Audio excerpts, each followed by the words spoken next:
ఓం అస్మద్గురుభ్యో నమ. శ్రీమతే రామానుజాయ నమ.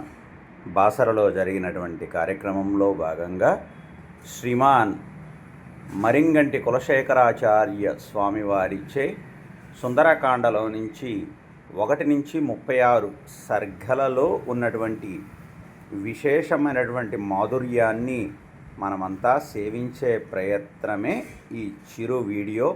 స్వామివారు విశేషంగా సుందరకాండలోని విశేష ఘట్టాలను మనందరికీ అందిస్తూ ఉన్నారు. సేవించండి, తరించండి. జై శ్రీమన్నారాయణ.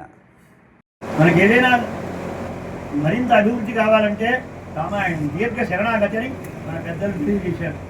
దీన్ని ఆశ్రయించండి అన్న అటువంటి రామాయణం, దానికి మూలస్థానం, దానికి గుండెకాయ లాంటిది సుందరకాండం.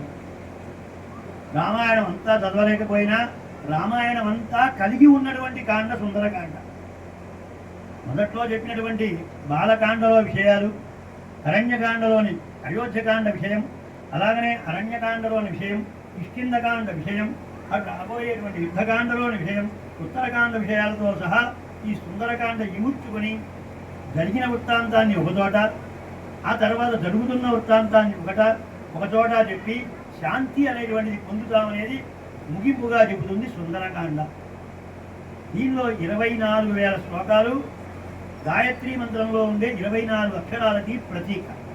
అక్కడ ధియో యోన ప్రచోదయాత్ అని అన్నట్టుగానే దీనిలో కూడా రామాయణాన్ని కనుక చదివితే చాలా ఉత్తముడుగా మాట్లాడు మనిషి. దానిలో కూడా తత్సవితురులు అంటూ తక్తం అనేటువంటి తకారంతో ప్రారంభమవుతుంది. సుందరకాండ కూడా తతో రావణ నీతాయా అని తత్శబ్దంతోనే ప్రారంభమవుతుంది. ధియోయోన ప్రచోదయాత్ అని తకారంతో ముగిస్తుంది. అలాగనే జగామ శాంతిం అని అంటూ దీనిలో కూడా తతోమయ వాగ్భిరదీనభిన అని అంటూ తత్శబ్దంతో ముగుస్తుంది. ఈ రకంగా దానికి విశ్వామిత్రుడే, రామాయణానికి ఎవరు మూల కారణం? విశ్వామిత్రుడే కదా. సీతా కళ్యాణం జరిపించినటువంటి మహానుభావుడు కనుక విశ్వామిత్రుడు. అలాగనే సూర్యుడు ప్రధానం గాయత్రి. రామాయణానికి సూర్యవంశం. అన్ని రకాల మన అదృష్టం గాయత్రి మంత్రమే ప్రతిపాదిస్తూ ఈ రామాయణం ఉంటుంది. దానిలో ముఖ్యంగా ఈనాడు సుందరకాండలో ఒక 36 సర్గలు మాత్రమే చెప్పండి అన్నారు ఆయన. నా సంఖ్య చిన్నదే కానీ ఈ పేజీలు ముట్టుకుంటే దీనిలో ఇంతలా ఉచిత ఉంది. ఇదంతా కూడా చాలా సమయం కూడా అయిపోతుంది. అంతా పిల్లవాళ్ళు ఉన్నారు. మరి అరగంట చెప్తే బాగుంటుందా, 30 గంట చెప్తే బాగుంటుందా అనే స్థితికి వచ్చింది. కాబట్టి ఈ కాస్తలో మరి ఉన్నంతలో కాసేపు ఆమె గుణానుభవం భగవద్గీత కించిదతీత అని అన్నట్లుగానే రామాయణం కూడా ఎంత చెప్పినా తరగనటువంటిది. అయినా సరే కొన్ని ఘట్టాలని కొంచెం స్మరించుకుంటూ దీనిలో ఇందాక వారు అన్నట్టుగా రామాయణం తెలియని వారు ఎవరం కాదు, కానీ నవనవోన్మేషత్వం చదువుతూ ఉంటే అబ్బా అబ్బా ఆహా అని మళ్ళీ ఇతపరం రామచరితం, మృత సంజీవనం రామచరితం అంటారు విష్ణు సహస్రనామంలో భట్టరు వారు. రామో విరామో విరజో మార్కోనే యోనయోనయ అనంటూ రాముని యొక్క ప్రస్తావన విష్ణు సహస్రనామంలో వస్తుంది. అక్కడ వ్యాఖ్యానం రాసేటప్పుడు ఇది మృత సంజీవనం అంటారు. అంటే కోల్పోయినటువంటిది మళ్ళీ తిరిగి రావడం అన్నమాట. నష్టద్రవ్యోహి సుందర. సంస్కృతంలో దానికి వ్యాఖ్యానం చెప్పేటప్పుడు పోగొట్టుకున్న దాన్ని తిరిగి పొందాలి అనుకుంటే దానికి పేరు సుందరం అని పేరిచ్చారు. అంతేకాదు వాల్మీకి మహర్షి అన్ని కాండలకు అన్ని రకాలైనటువంటి పేర్లు పెట్టినప్పుడు సరిగ్గా సరిపోతూ ఉన్నాయి. రాముడు ప్రధానం కాబట్టి రాముడి యొక్క బాల్యం కనిపిస్తుంది బాలకాండ. అలాగనే అయోధ్యలో సీతామాతతో చేరి ఆయన ఉన్న రోజులు కనిపిస్తాయి అయోధ్యకాండలు. ఆ తర్వాత అయోధ్యలో జరిగినటువంటి ఒక చిన్న సంఘటనకి పాపం అరణ్యంకి వెళ్ళిపోవడం అంతా అరణ్యకాండ కనిపిస్తుంది. అరణ్యకాండ దాటుకుంటూ వెళుతుంటే వాళ్ళకు వచ్చింది కిష్కింధ నగరం. అక్కడ జరిగిన వృత్తాంతం కిష్కింధకాండ అని పేరు పెట్టారు. ఆ తర్వాత సుందరకాండ, ఇది కొంచెం పక్కన పెడదాం. ఆ తర్వాత యుద్ధకాండ అని అంటే యుద్ధం కనిపిస్తూనే ఉంది. యుద్ధం అయిన తర్వాత ఏమైందండి? కథ కంచికి మనం ఇంటికి కాదు, ఇంకా ఉంది అని చెప్పేదే ఉత్తరకాండ. ఇలా అన్నీ బాగున్నాయి. ఈ సుందరకాండ ఏమిటి? దీని కథ ఏమిటి? మరి దీనికి ఎందుకు ఏం పేరు పెట్టారు? ఎవరు సుందరం, ఎందుకు సుందరం అని పెట్టవలసి వచ్చింది అని అంటే దీని గురించి ఒక చక్కటి ఒక శ్లోకం చెప్పారు పెద్దలు. సుందరే సుందరో రామ. సుందరకాండంలో రాముడు సుందరం అండి. రాముడు సుందరమా? రాముడు ఎలా ఉన్నాడు? దీనవదనుడై సీత కోసం ఏడుస్తున్నట్టే కనిపిస్తాడు సుందరకాండలో. సీతను పొందాడా ఎక్కడైనా? పొందలేదు కదా. చాలా దీనంగా ఉన్నాడే. అటువంటిది సుందరే సుందరో రామ అని ఎలా చెప్పవచ్చును అంటే, సుందరం అంటే రూపము కాదు, ఆయన హృదయం ఎంత సుందరమైనది. తనను ఆశ్రయించినటువంటి ఒకనొక ఆమెను నేను తెచ్చుకొని రక్షించలేకపోతున్నాను అని ఎంతో బాధపడ్డాడు. చూచారా? ఆ బాధ సుందరమైనది. అది ఉన్నతమైనటువంటి గుణం. అది ఆ గుణం కలిగి ఉండడమే సుందరత్వం. తన అని అనుకొని అయిన వాళ్ళని కాపాడడం రాముని యొక్క విధి. శ్రీరామ రక్ష సర్వ జగద్రక్ష అంటామే. అటువంటి అమ్మవారికే రక్షణ లేదా అని అంటే కాదు. ఆమె విషయంలో ఎంత తీవ్ర శోకాన్ని పొందాడో. సుందరే సుందరో రామ, సుందరే సుందరీ కథ. అంతేకాదు సుందరీ కథ. సీతాదేవికి ఏం పేరు పెట్టారు? సుందరి అన్నారు. అమ్మవారు ఎంత సౌందర్యం అండి అని అంటే, ఆమె సౌందర్యం ఏమిటి గుణాలు? సౌందర్యము అని అంటే ఇందాక అనుకున్నట్టుగా శారీరక సౌందర్యం ఉంటే ఉండవచ్చు. ఈవేళ ఉన్న సౌందర్యం రేపు ఉండదు. మన కళ్ళ ముందే నశించిపోయేటువంటివి సౌందర్యాలు. అసలైనటువంటి సౌందర్యం ప్రతిపాదితమైనటువంటి గుణం ఏమిటి అని అంటే, రావణాసురుడు ఎన్నో రకాల మభ్యపెట్టి ఈ లంకకే నిన్ను రాణిని చేస్తాను, నాకున్న పత్నులందరికంటే కూడా అధిపత్తిని చేస్తాను నిన్ను, రమస్వ లలా అని ఎన్నో రకాలుగా అన్నాడు. అవన్నీ తృణప్రాయంగా నుంచి చూచారా? అది సుందరం. కనుక దీనిలో కనిపించేది సుందరి కథ. ఆమె కథ కనిపిస్తుంది. సుందరే సుందరీ సీత. అంతేకాకుండా సుందరి ఇక్కడ సుందరీ కథ, సుందరీ కథ రెండు ఉన్నాయి. సీత చెప్పాం, ఇప్పుడు కథ. దీనిలో కథ కూడా చాలా ఉత్తమంగా ఉండాలి. మనం ఏ కథ వింటే ఇదం పవిత్రం పాపఘ్నం పుణ్యం వేదైశ్చ సంవితం. ఏ కథ వింటే మన పాపాలు తొలగిపోతాయో ఆ కథ ఎంత దీనమైందైనా తక్కువైందైనా అది వినండి. నాన్ స్టాప్గా 4000 ఎపిసోడ్లు ఉన్నాయి, 3000 ఎపిసోడ్లు వచ్చాయి అని చెప్పి ఏదో అభూత కల్పనలతో చేసేటువంటి సీరియల్స్ మనకి తరింపజేయవు.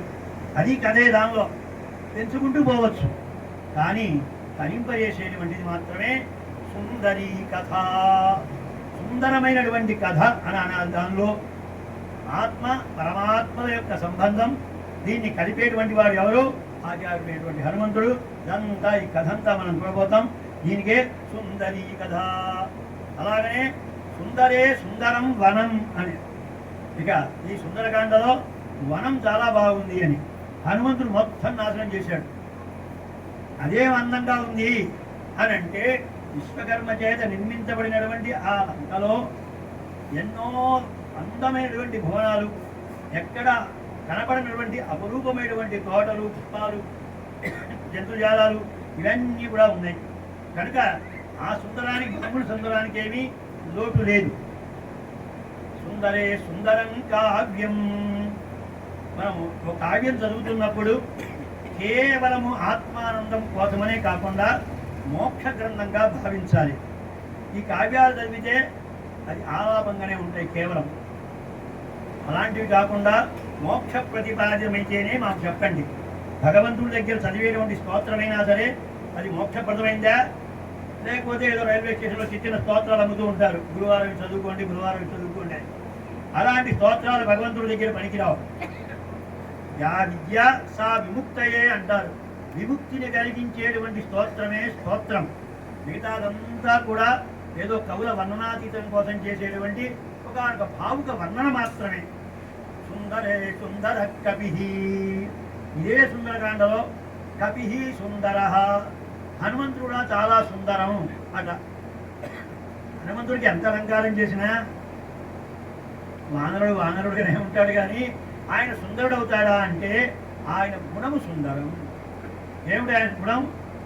అక్కడ పరమాత్మ సీత కోసం తపిస్తూ ఉంటే ఈయన దుష్కరమైనటువంటి సముద్రాన్ని దాటి అవతలకు చేరి భయంకరమైన యుద్ధంలో ప్రవేశించి భీకరులైనటువంటి రాక్షసులను మదమణించి సీతాదేవిని ఆశ్వాసింపచేసి తిరిగి వచ్చి స్వామికి అమ్మవారి విశేషాన్ని చెప్పి శాంతిని చేకూర్చాడు.